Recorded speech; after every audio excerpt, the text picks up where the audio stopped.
I about pushed through the wall because there was so much water damage behind this toilet. House flippers need to be stopped. It has been way too long of seeing people go in and ruin perfectly good houses, creating brand new gut remodels, and that's what we're going to talk about today. The problems with house flipping as a whole, the house flippers that actually do it right, because believe it or not, I do think there are some good house flippers, the do's and don'ts of house flipping that I would just love to see house flippers either stop doing or start doing. Let's get into it. And if you're new here, I'm Shelby Church. This is a podcast where, it used to be we're talking about ways to make our life better, but the commentary style videos you guys seem to like more, so I'm rolling with that for a bit while I have things that I think are interesting to talk about. So house flipping became super popular from HGTV, of course, and with anything on TV, we know it's not completely accurate all the time and not completely true. Really disappointed. A North Carolina couple turned to HGTV to love it or list it. The couple claims the renovations were disastrous. We took out a substantial loan for this. Their allegations include damaged and stained floorboards, open holes, low-grade carpeting over chipped concrete, and unpainted surfaces. So HGTV, they kind of glamorize house flipping. They show the profit that who knows if it's even true. I do think that on Flip or Flop, for example, that show, they probably showed times that they didn't make money, right? It's been a while since I've watched that show, but they make it look really easy. They show some of the problems, but overall, you're sitting on your couch, so it kind of gets you thinking, hey, maybe I could do that too. In fact, it got a lot of people thinking that because now we see, if you go on Zillow or Redfin, tons of flipped houses that are not well done. Some of them. Some are. I actually have like a favorite house flipper in LA. Like I always see his work and I'm like, wow, I am tempted to buy that. But most of them, I'm like, why did you pick that?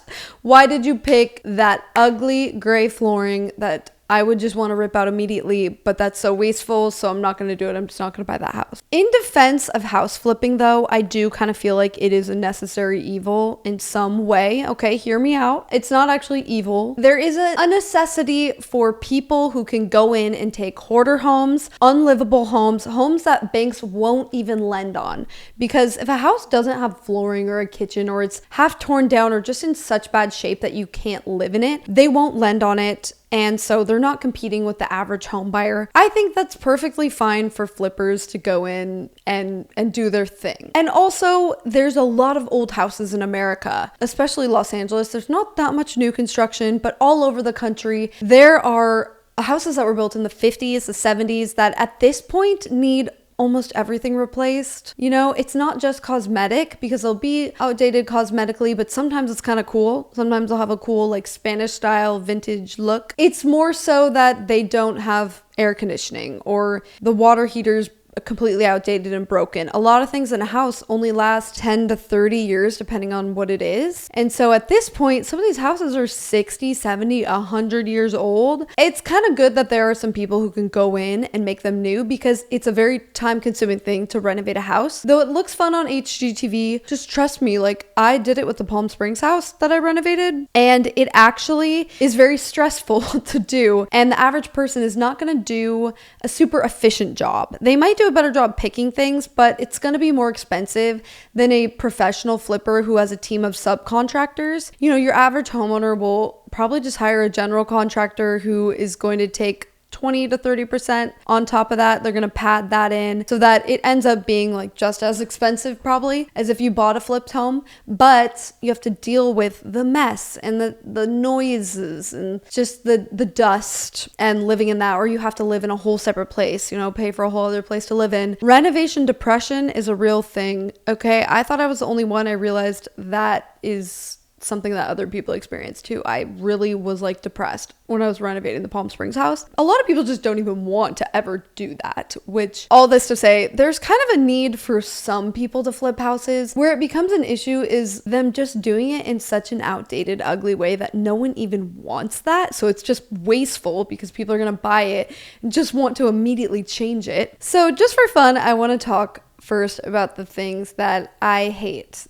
to see home flippers do in this day and age, and I still see it. I can't believe it in 2025. Some of the things that we're seeing, I mean, there are some more luxury flips that don't do this and that are stunning, but there's some mid-range ones where I think they just don't want to over renovate, they don't want to overspend, but they don't realize that just simply nobody wants that anymore. And they sit on the market actually for a long time because no one wants it. So first thing is gray floors. Obviously, this is pretty outdated. The millennial gray, it felt modern in the early 2010s, mid 2010s, but now it feels cold and depressing. And the thing is, it is not any more expensive to simply pick the oak color or to stick with the hardwood floors that the house has if it's got original hardwood floors, and just don't touch them, honestly, because there's going to be someone who appreciates those. This is really the biggest one, is the really ugly gray flooring, because if you're putting that in today, I just do not understand your thought process. Like, no one wants that. I feel like it is so openly hated. The other thing is just really busy flooring.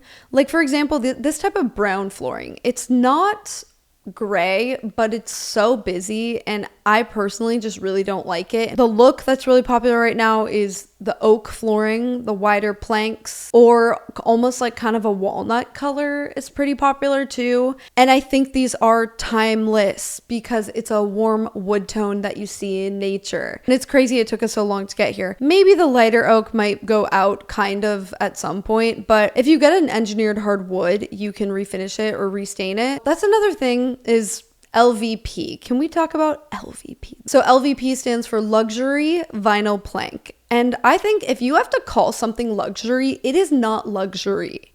It's just marketing. Luxury vinyl plank is just vinyl. It's not real wood. It is sort of like a laminate, but it's on a plank. And it looks like it. It's what my apartment has.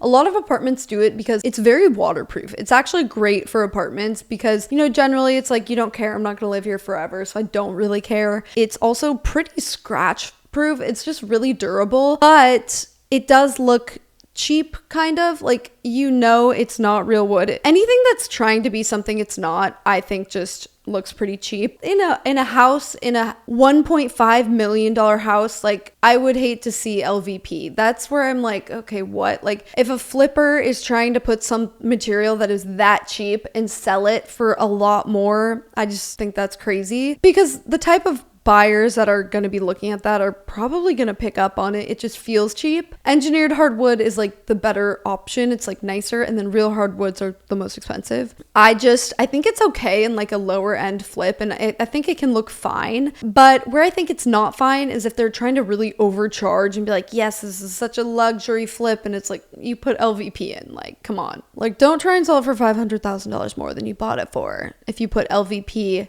and painted the cabinets. Another thing is barn doors. These are just not very functional. They definitely had a moment with the Chip and Joanna Gaines modern farmhouse, which I think a lot of people feel is on the way out. I still don't mind it. Like, I don't think you need to go renovate your house. Like, I'm very anti renovating all the time if a place doesn't truly need it and if you like it, because it's just so wasteful, and like, we don't need more stuff in a landfill. But again, it's like, I wouldn't be adding in a barn door today, but the reason they do it is they are pretty cheap, and I think they're kind of easy to install as well, because you don't have to line it up in a door frame and you don't have to get like a custom one. They're not super practical. They're annoying to move, it like open and close. The lock situation is weird. They let sound in, so a couple sharing that, not as much privacy as if you can really shut the door and it's a little more sealed.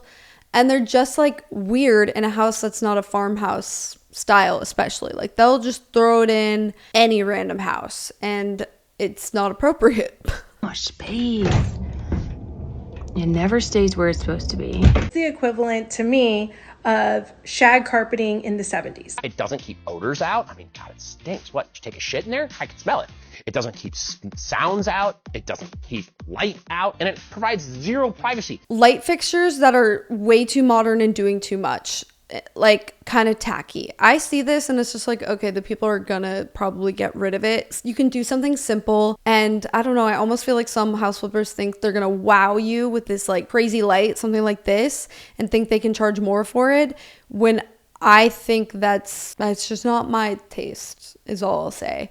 Like, it just is doing too much. And then another thing is just like way too many canned lights. So this is actually a house flipper who's good at house flipping posted this on X.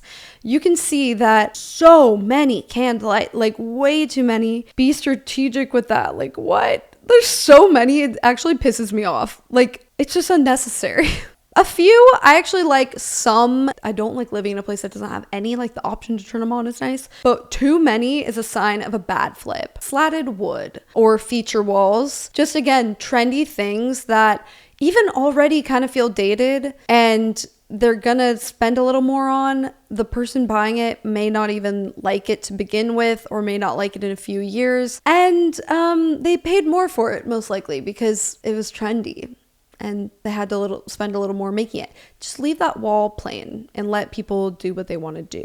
Like, they can add the feature wall if they want it. In general, I kind of think shaker style cabinets too, or just an overly farmhouse look. I just think that these days we see more people wanting the flat panel cabinets or a wood tone, like a natural tone. I think some people just like shaker style cabinets. I don't think it's like totally hideous or something. I don't love when it's like really overly trying to look farmhousey. Like, there's just a better way to do it that doesn't cost much more or more at all. If you simply pick, like, there are cabinet companies that make the shaker style cabinets, but they also make flat panel cabinets that look really nice. So those are a few things that I just hate to see with flips. I want to thank Copilot Money for sponsoring this episode. Copilot Money is an app that helps you track your everyday spending, your investments, set budgets for things that matter to you, and help you meet your savings goals. They give you a really clear overview of every transaction across all your accounts that you connect to it, all in one dashboard, so it's easy to see where you're at financially. They also have customizable categories, so you can have a more personalized approach to your finances. I think an important feature is the budgeting and real-time spending alerts. These are great to keep you on track without scolding you or making you feel guilty. They also have a new savings goal feature, so you can set any goal like a vacation, a wedding, a house down payment, and watch your progress grow.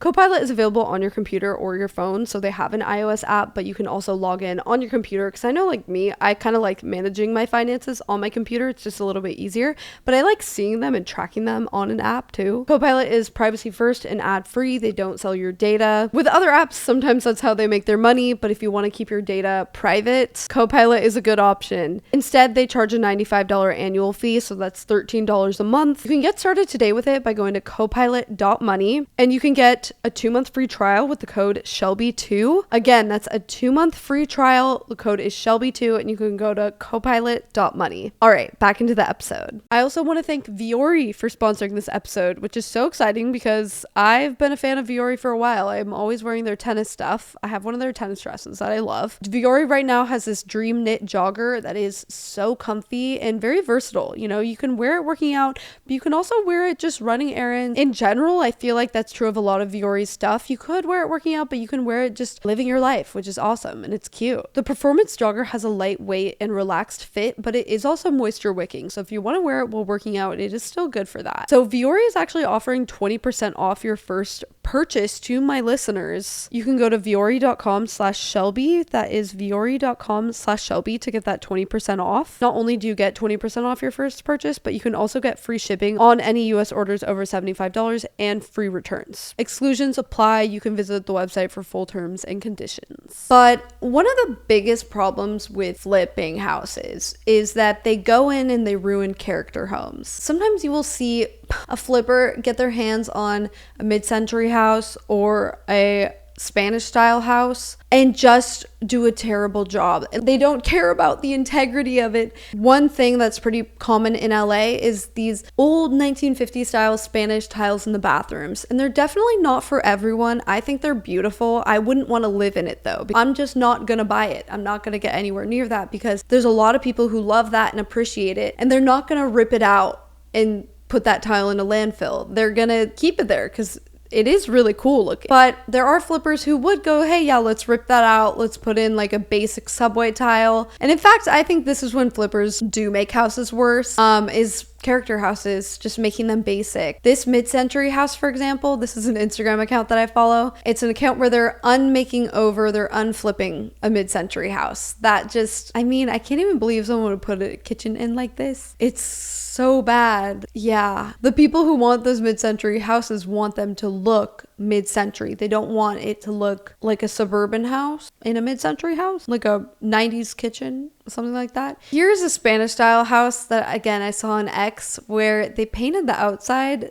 brown and blue and they added like a cedar door. It is just so strange. And I mean, these people say this will make money, so they get rewarded for this, but they shouldn't be, because I mean, they're like ruining that house, honestly. Another problem with flipping that a lot of people have realized is it's just little incentive to do things the right way. If you can paint over something, they're gonna probably do it.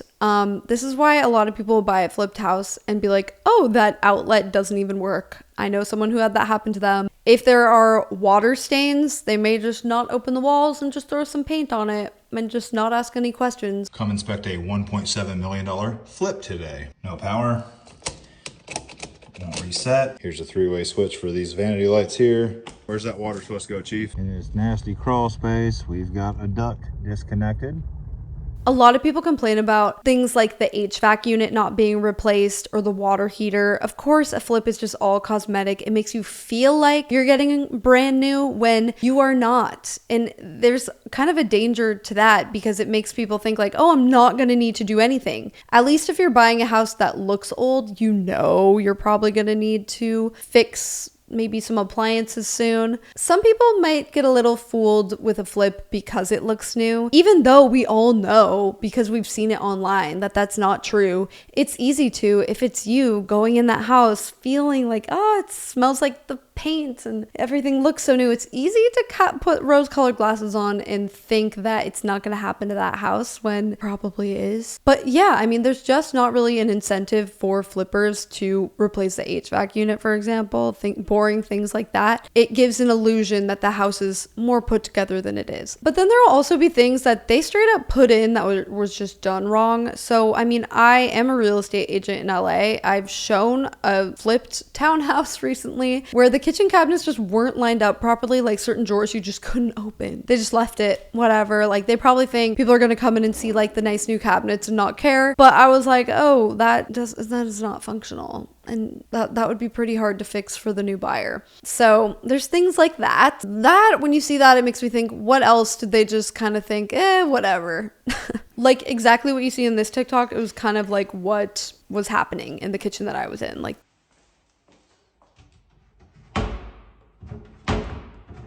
sometimes they'll have the exhaust vent in the kitchen, just not actually vent out to anything. On this episode of Let's Hurry Up and Get This House Sold and Do a Bunch of Quick Fixes, take a look. Let's install an exhaust vent and vent it to nowhere. So that's great. So this is an example of kind of like painting over damage. And this baseboard looked good. It was freshly painted. There was new components at the toilet. But when I tapped on it, I about pushed through the wall because there was so much water damage behind this toilet. And what do? They just paint over it and move on. He finds some water damage. They probably just put a new baseboard on and were like, whatever. Flippers are really just incentivized to do that. And sometimes they're honestly stressed because they need to get this thing done. It's going to take them longer. They may have borrowed money to do this flip. And to do it properly for someone who's going to live there long term, like to repipe a house, it's going to take way longer. You have to get permits. Not to say you can't blame them, but that's kind of why they do it. They're a lot of them under a lot of pressure. One thing is something to keep in mind, house flippers that are doing this full time, they're doing 10 to 20 or more flips a year. And so things are just going to slip through the cracks in a way that if it was your home that you're living in, your one project, you would not let fly. That's just kind of another thing with it, is like the money, the time aspect, and the fact that they're kind of overwhelming themselves a little bit. I have a story about an inspection that I did on a flipped house. So these people weren't my clients. It was my broker who asked me to go to the inspection because she was just running late and I lived near it. Okay, so we go to this flip, and as they're doing the inspection, the dishwasher just didn't even work. Just not even hooked up. Like they couldn't run the dishwasher because it was going to have some kind of leak to the sink. I remember the inspector said. So I'm just like, of course. Funny because it's like, well, they're going to, of course, do an inspection. Like these people are going to probably need to fix that. But yeah, that's just like one example of something you find with a flip. And thank God for inspection contingencies. Another problem with the just popularity of flipping, just almost like the saturation of home flippers, is that it has made it less affordable to buy a house for the average person who would be okay with living in something a little more dated for a bit just to get their foot in the door. Because this is the thing, if you are in a bidding war with a flipper, they have a lot of advantages because they're usually going to be paying all cash. A lot of times they are their own agent, so they won't even need to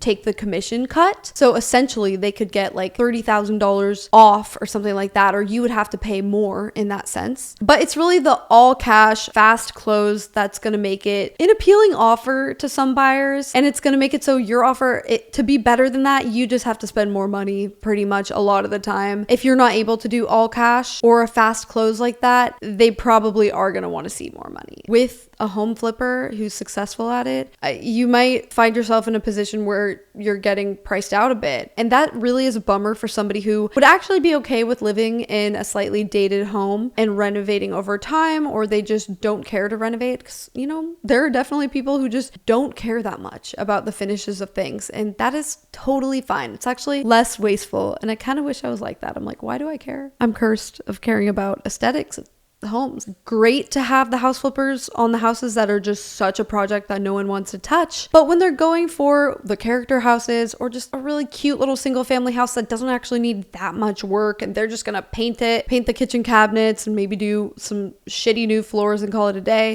you hate to see that because there's somebody who would buy it at the price that it is and just enjoy it as is and not be trying to make money off of it. Which brings me to another point, is that a lot of home flippers, like, they don't actually even make that much money from the flip itself, but just from the appreciation of the time that they hold it. There's almost like this an illusion that house flipping is a really great business to be in. If you go on X, Twitter, whatever, you'll see there's a lot of real estate people who talk very candidly on there, and they are not flipping houses right now because the market is not appreciating super quickly. There are definitely flippers out there who just kind of got lucky and made the money from the appreciation of the time that they held the house. Especially if it was like 2020, 21, 2022, you didn't even need to do anything and you would make money from it actually. In kind of like a flat real estate market or a declining real estate market, house flippers tend to lose money. And what does that tell you about house flipping? It's not actually that profitable. Sometimes it's just the appreciation. And like, there are good flippers out there who are going to make it work even in a down market, sure. It's a very risky business. I mean, isn't that how Dave Ramsey lost all his money? He just was over leveraged trying to flip houses. I'm pretty sure that's what it was. I'm going to double check this. HGTV makes it look really fun. I know they do show some of the downsides, I will say. But overall, they like to show when they make money. They like to glamorize it and have people buying into this dream when it's not always like that. It's not always that profitable. And in fact, like a lot of times it's just because it was a good real estate market. I hate to say it. There are a lot of flips that are just sitting on the market because there's not that many buyers at the moment. In general, the issue with home flipping is that buyers end up paying more for lower quality. Like they're paying for a house with finishes that are kind of cheap, where the corners were cut, where they might find issues along the way. Some of them are just like so quickly done, like people doing like 20 flips in a year. So those are some of the things I see in flipped houses nowadays, and why I wouldn't buy a home flip, and why I feel like some of these people need to be stopped. Okay, stop ruining the character houses and making them ugly. But to the home flippers that are taking on hoarder houses, honestly, I feel like they're doing a good thing. Be real, you are not gonna have the time or desire probably to deal with that. If a house is like in that bad of shape, it's essentially not even in the housing supply anymore. It's like not something that people are gonna buy, like especially if it can't get funding from a bank for it. So I think that's a good thing. The flippers that are going in and taking these kind of unlivable houses and making them livable again, keep that up. I don't even care if they do an ugly job at it, like whatever, at least it's livable at that point. I would love to see more flippers just kind of take note of the design elements that people actually want today. It's not really the gray. You don't even need to spend more money is the thing. It's like there are LVP options that aren't gray and that look a lot better. I've seen them. And there are cabinets that look more modern that are really just maybe a little more expensive, but worth it. But just in general, I would like to see more flippers do that, because then I think they would also not see their houses sitting for as long. But let me know, what do you guys think? Do you still like more the farmhouse style? Do you not mind gray flooring? I think whatever you have in your house, if you like it, then that's great. I'm kind of like, don't renovate if you don't feel a need to. Don't feel pressured to, because it's expensive and it is wasteful no matter what. Like, no matter what, you're having to rip out a lot of stuff that just goes to a landfill. But I hope that you guys enjoyed this episode. Just kind of a fun one that I just wanted to rant about a little bit. Comment down below if you've noticed anything with flips that you hate or that you like that they're doing. And I'll see you guys in the next episode. Bye.